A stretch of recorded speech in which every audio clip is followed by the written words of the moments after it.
Hey, how we doing there, guys and gals? I hope you're having an awesome day today, as usual. Now, in today's video, we're riding the brand new ZH2 from Kawasaki, which debuted on the channel on Monday's video. So if you haven't seen that one yet, make sure to go and check that one out after this video. But today, we've got an interesting topic, because this motorcycle is completely kitted out with all sorts of electronic features and stuff I've never ever used before.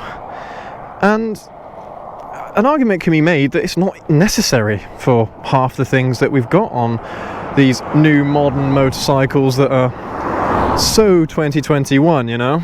But anyway, is all the tech that we have in modern motorcycles really worth it? Well, let's find out.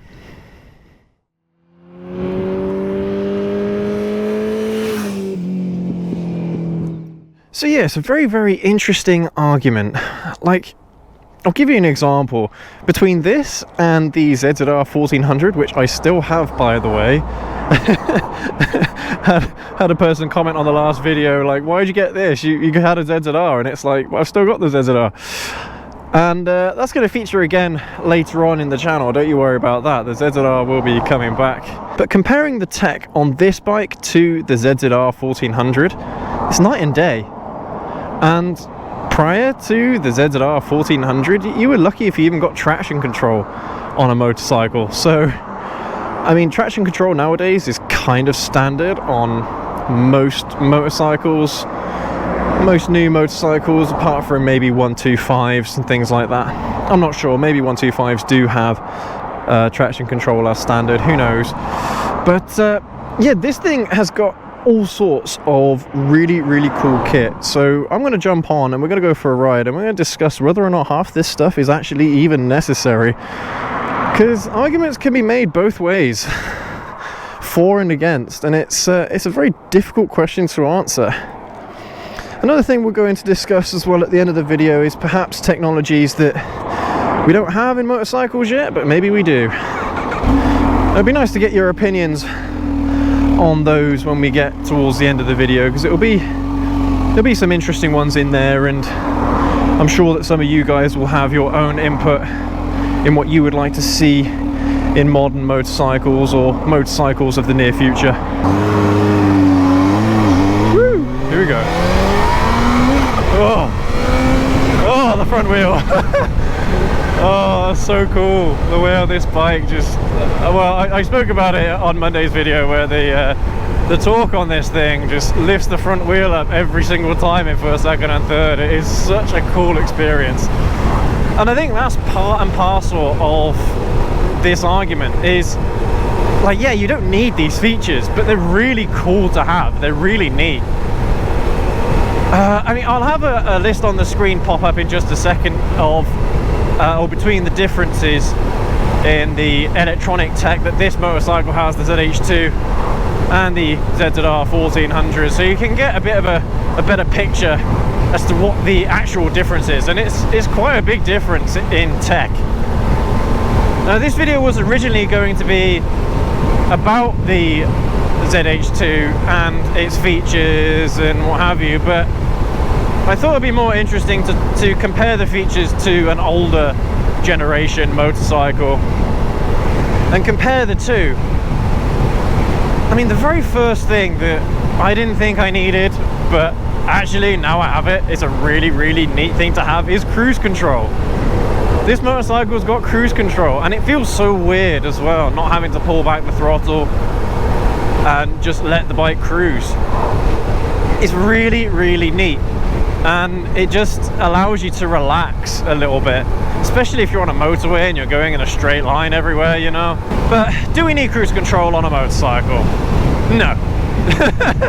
To be perfectly honest, no, you don't need cruise control on a motorcycle.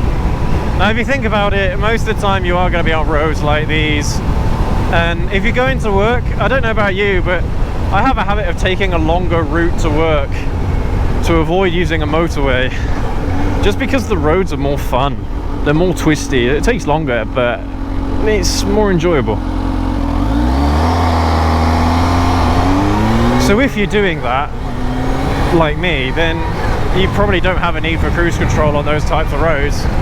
And not only that, if you're running late for work and you do decide to take the faster route, well, you're probably going to get there as quickly as possible, so you're not going to use the cruise control in that instance either.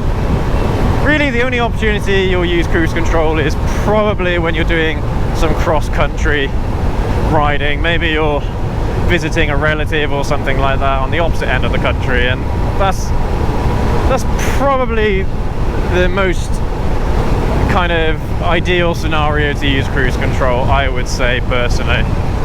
But yeah, so cruise control is not a feature that you need, but it is really nice to have, and I think this is going to be a general theme with most of the features on this bike. The Tft Dash is really, really cool. I absolutely love it, and it feels so modern. It's such a neat feature to have, and it's really bright. The rev counter is really obvious, and the speedo is great. You can really see it. Now, I'm not going to discuss all the features of this motorcycle. I mean, if I'm being perfectly honest, I haven't had a chance to use a lot of the features that this motorcycle has. Let's talk about the quick shifter. No clutch, open throttle. It's a really, really cool thing to have, and the fact that the computer automatically rev matches for you when you're going down or up the gears, well, down the gears for engine braking, of course, but the fact that it does that for you, there you go, 1-2 gears down straight away, and I just had a closed throttle. It's a really, really neat feature to have. And I have to say, I've been using it almost the whole time I've been riding this bike. As soon as I was able to turn it on, I've been using it. But I will say one thing, it does take away from the supercharger noise, because the gear changes are instantaneous. The split second that you have to listen to the supercharger when you're changing gears manually with the clutch, you don't get to hear it that much. Which is a bit of a shame, really, because I mean, that is, like I said before, that is the party trick of this motorcycle, is that supercharger. That is one thing, though, that I will say to you, is I didn't know that you had to turn on the quick shift. If you bought one of these brand new as ZH2, make sure to turn on the quick shift function. It actually says it there on the dash, KQS there. I have it currently in the sport mode just because it's easier, but I do have a rider mode set as well, a manual or a custom rider mode, which turns off traction control, has a few extra little goodies, you know, just to make the ride a little bit fruitier. But yeah, today we're mainly going to be cruising. I mean, well, we haven't really got a choice now because we're stuck behind this tractor.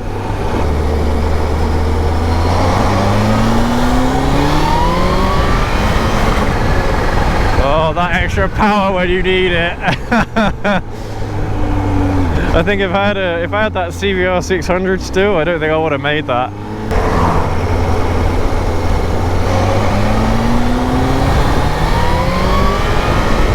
Woo! Yeah, that's what we need. Just a little bit of boost from that supercharger. Yes. It feels so good. Anyway, right, we're talking about the quick shifter. Now, as you guys probably already know, I do a lot of clutchless shifting anyway when I'm riding, especially when I'm doing a vlog, just because I'm moving my hands a lot, you know, to articulate the things that I'm saying to you. But quick shift, I think, is a really, really cool feature. Again, no, it is not necessary. However, if you're trying to get off the line quickly, quick shift really increases your speed off the line. Well, not necessarily off the line, but your speed, if you're going in a straight line, basically once you've done first gear and you're getting into second, third, fourth, fifth, you could just leave the throttle wide open as you shift. So it really makes the shift quick, and it takes out that extra half a second that you need to pull in the clutch before you change gear. Not to mention that you have to close the throttle as well. So yeah, it's a really, really cool feature, and to be honest, I have used it quite a lot. As I've said, it's just cruising, going around town and things, I've used it already. But also, if I need to get off get off really, really quickly, you know, in a straight line, and I need to get past a load of traffic or something, then yeah, the quick shifter really, really helps. But I mean, talking about getting off to a good start, this motorcycle has launch control. There's another feature which I haven't used yet. I haven't used the launch control. I know how to set it, I just haven't had a chance to use it yet. I might try and give it a go during this video to show you guys kind of what it's like on a motorcycle to have launch control. But again, it's not a feature that you need to have. Basically, launch control is letting the computer decide how much power you can use at a standstill without spinning the wheel, the rear wheel. Basically, you set it whilst you're at a standstill. You put the bike in gear. You open the throttle wide open, and the computer will automatically adjust your revs. And then yeah, you just let go of the clutch, and you go really quick in a straight line. Basically, and when you combine the launch control with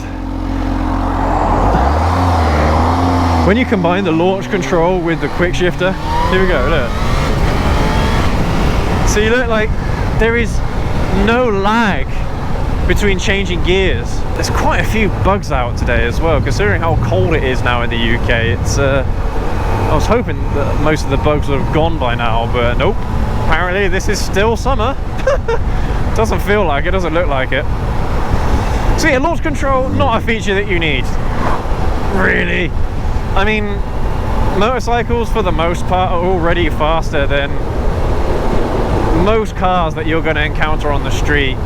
One feature I am skeptical of, but then again I haven't used it, is the Bluetooth functionality. You can connect up your smartphone to the motorcycle, and I don't know, you can do some changes to the motorcycle through your phone. I'm not sure again how useful this is. To be perfectly honest, if it had GPS, that would be significantly more useful. Even if it didn't have a sat-nav function, if it just had a GPS function and your motorcycle got stolen, then yeah, you can connect up the phone app to see the location of your motorcycle if it gets stolen. That, I think, is a really, really neat feature that motorcycles should have. I mean, I'm kind of getting ahead of myself here because we're talking about technologies that motorcycles should have in the future. Yeah, I think that'll be a really cool feature to have. And I think you guys have understood the theme here, that a lot of these features you do not need. So if you are buying a slightly older motorcycle, or maybe a slightly older model of a motorcycle that doesn't have all the new features, things like the engine is going to be exactly the same.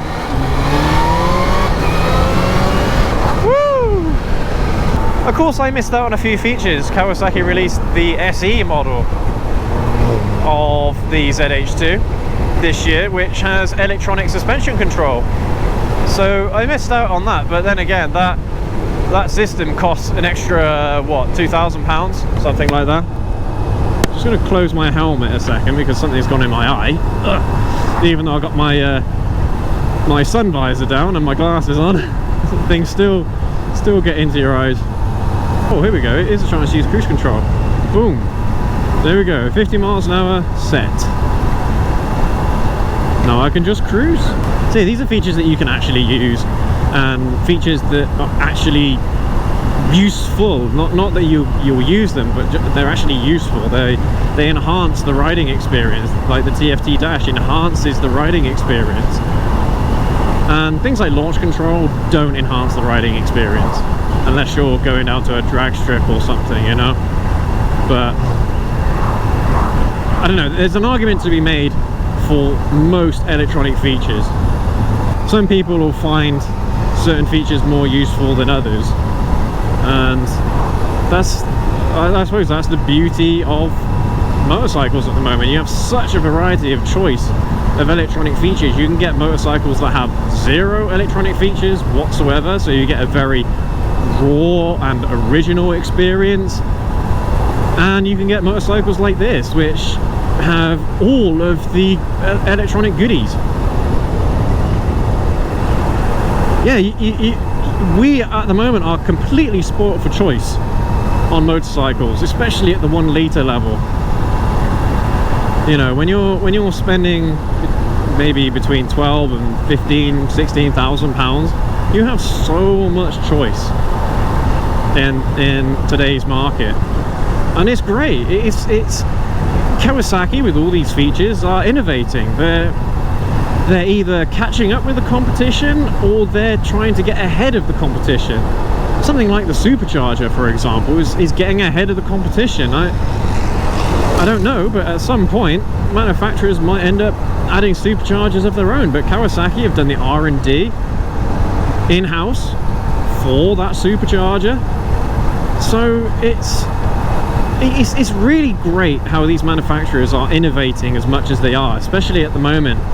There seems to be like an electronics boom in terms of features on motorcycles, and of course cars had this boom maybe 15 years ago with the introduction of Bluetooth, sat-nav, USB connectivity, phone connectivity, not to mention safety features as well. Let's talk about technologies that I think motorcycle manufacturers should be introducing into their new models. Alright, so obviously I mentioned about GPS becoming standard. You can buy GPS aftermarket dongles and things which you can hide in the motorcycle, and there's a phone app that you can use to locate your motorcycle, or if the dongle thinks that it's been stolen, it will send you a notification and things like that to your phone telling you that the bike has moved. And I think that's a really, really neat feature, that if motorcycle manufacturers integrated these GPS kind of locators, I think that would be really, really useful. Sat-navs on motorcycles are not strictly necessary, because of course you can just hook up your phone to a handlebar mount of some kind, and you can simply use the sat-nav on there, and arguably it's going to be better through the phone anyway with Google Maps and Apple Maps than any navigation system that a manufacturer will probably install. I mean, that's been the problem with cars. I think sat-navs, when they first came out as standard in cars, are really cool, but companies like Google and Apple have completely overtaken them with their navigation functionality on the phones.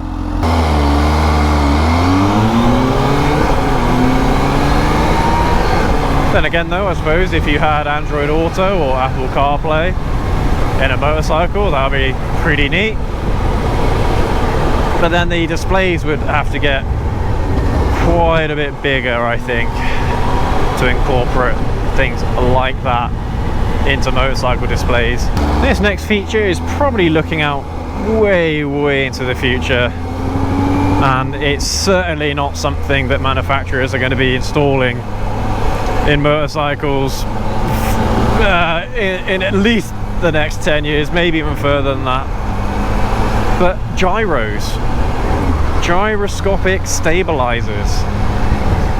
Of course, you do have gyros on motorcycles already that calculate things like lean angles and what have you, but they're not active gyros that keep you balanced. And something like that would be really useful for safety, emergency braking, for example. If you had a gyro that kept you upright whilst you did an emergency brake, you can basically not worry about your wheels locking up. I might be getting my physics wrong there, but things like a gyroscopic stabilizer would also help with launches as well. So keep the front end down whilst you're, you know, giving it everything you've got off the line. Can you imagine if you had a gyroscopic stabilizer at the same time as launch control?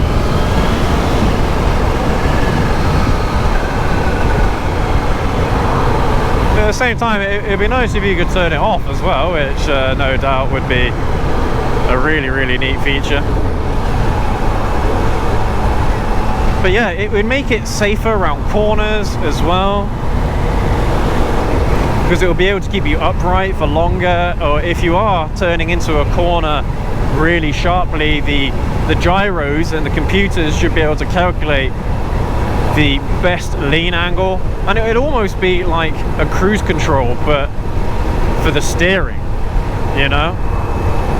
It'd be like active steering control or something like that.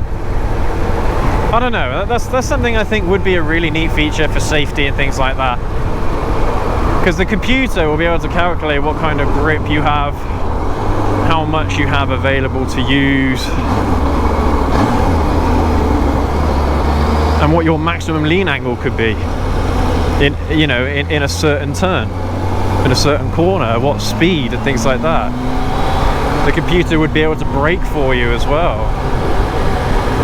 Yeah, there's a lot of things a gyro stabilizer would do, and not to mention one of the coolest things would be that you'd be able to leave your motorcycle standing upright. Like you wouldn't need to have a kickstand for it, because the gyros should be able to keep it standing up. And like you wouldn't have to put your feet on the floor at a standstill either when you get to a red light or a stop sign. So yeah, it would be quite a cool feature to have, and you wouldn't have to worry about balancing the bike so much. But I suppose balancing the motorcycle is part and parcel of the experience, so again, you're going to have people that are going to argue that no, we shouldn't have these features on motorcycles. They're either going to be dangerous, or they're going to take some of the experience away from riders. But yeah, for the most part, I believe these electronic features in motorcycles are good things. The funny thing is that I've only got got an appreciation for these features because I have this motorcycle now that has these features. If you think about it, I've been riding the ZZR for over a year now, and motorcycles I've had in the past for 10 years, and it's not like I've needed any of these features at all in any of my other motorcycles. So it's a very, very difficult kind of argument to conclude. I think it's a great thing, but at the same time, it's not going to take anything away from riders. At least you'd hope not. But then again, I suppose when you add more computers into the mix, manufacturers have a habit of automating certain things, don't they? So who knows?